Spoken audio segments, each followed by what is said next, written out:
तेरी ख्वाहिशों का खंजर कब रुकेगा पता नहीं। अब मेरी छाती में जख्म की कोई जगह नहीं। ऐसा ही जोशीमठ और पहाड़ी इलाका पुकार के कह रहा है,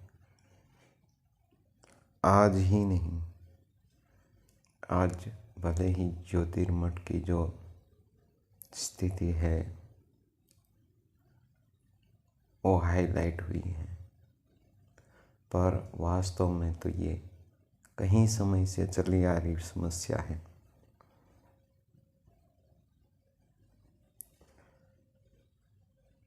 (1976) में मिश्रा कमीशन हो या उससे भी पहले कई वैज्ञानिक है, उनका सुझाव हो या प्रत्यक्ष प्रमाण भी हो, कहीं खबरें तो दब भी गई हैं, फिर भी मनुष्य पता नहीं क्यों अपनी लालसा को पूरी करने के लिए इस प्रकृति के नाश की ओर बढ़ रहा है।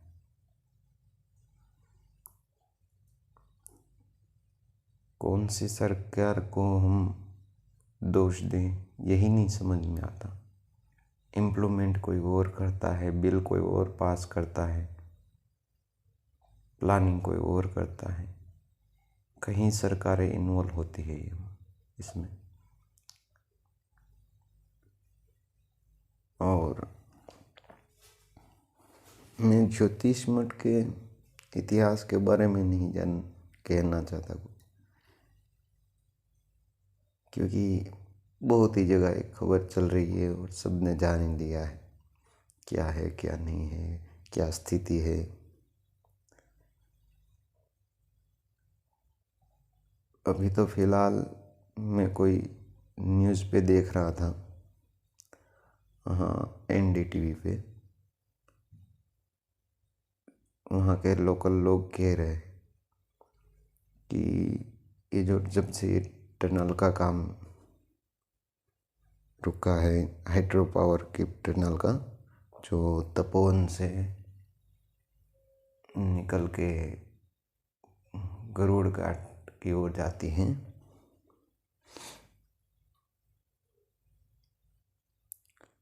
टनल को ही कारण बताया जा रहा है, और भी कई कारण हैं। और वास्तव में देखें तो हमको ये पहाड़ों ने कहीं बार चिल्ला चिल्ला के कहा है, कहीं बार, कि मत करो ये, रुक जाओ रुक जाओ। हमारे पूर्वजों ने भविष्य बद्री बता दिया कि जहाँ ये भविष्य में बद्री विशाल यहाँ पूजे जाएंगे, जो कोणार्क का सूर्य मंदिर बना सकते हैं, जो इलोरा का गुफा बना सकते हैं, जो कैलाश मंदिर बना सकते हैं, एक ही पूरे पहाड़ को कोतर के आज की टेक्नोलॉजी नहीं कर सकती। अनेकों मंदिरों का, मीनाक्षी टेम्पल हो गया, अनेकों मंदिरों का उदाहरण है, अनेकों वास्तुकला का उदाहरण है। उनके पास ये टेक्नोलॉजी थी, वो हमसे भी सर्वश्रेष्ठ थे, लेकिन उन्होंने कभी ऐसा विकास नहीं किया। जमीन को फाड़ चीर के तोड़ देंगे, नीचे से टनल निकाल देंगे, साइड में से बाईपास बना देंगे, 4 मंजिला होटल बना देंगे।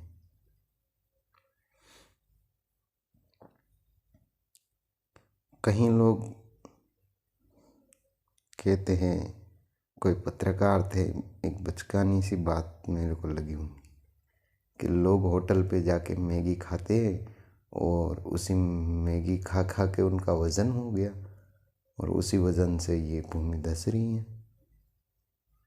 मानता हूँ साहब ये भी है, लेकिन इतना भी बात मत घुमाइए, क्योंकि इसमें सीधे तौर पे अगर किसी का दोषी है तो सरकारें हैं, चाहे कोई भी सरकार हो, क्योंकि कहीं सरकारों का राज रहा है इस पे।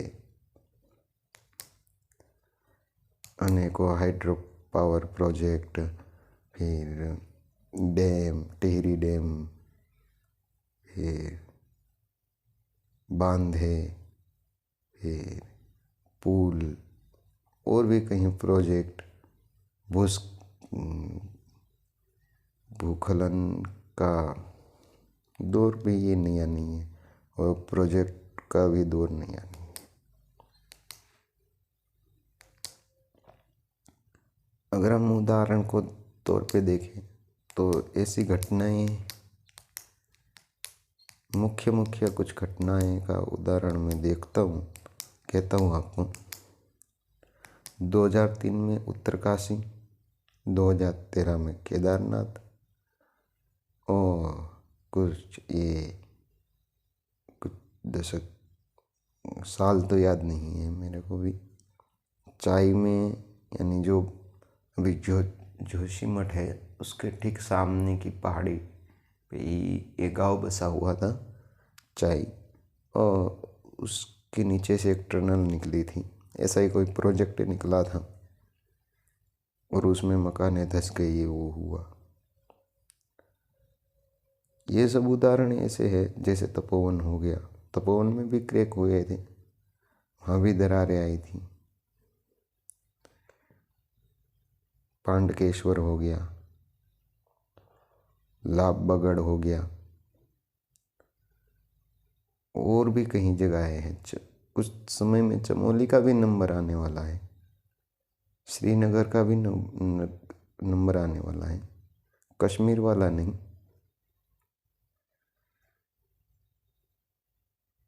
उत्तराखंड वाला श्रीनगर, जहाँ से टनल, वहाँ से भी तो कोई टनल निकली ना।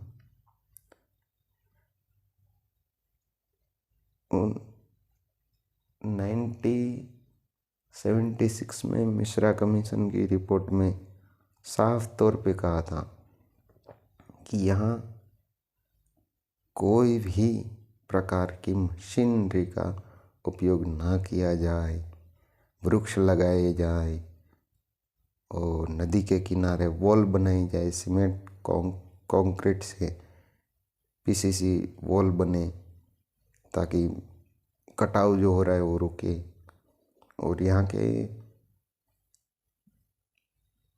पहाड़ों की स्थिति भी कहीं मिश्रा कमीशन से भी पहले कहीं रिपोर्टें आई हुई है और भी वैज्ञानिकों ने बताया हुआ है। ये पहले ही एक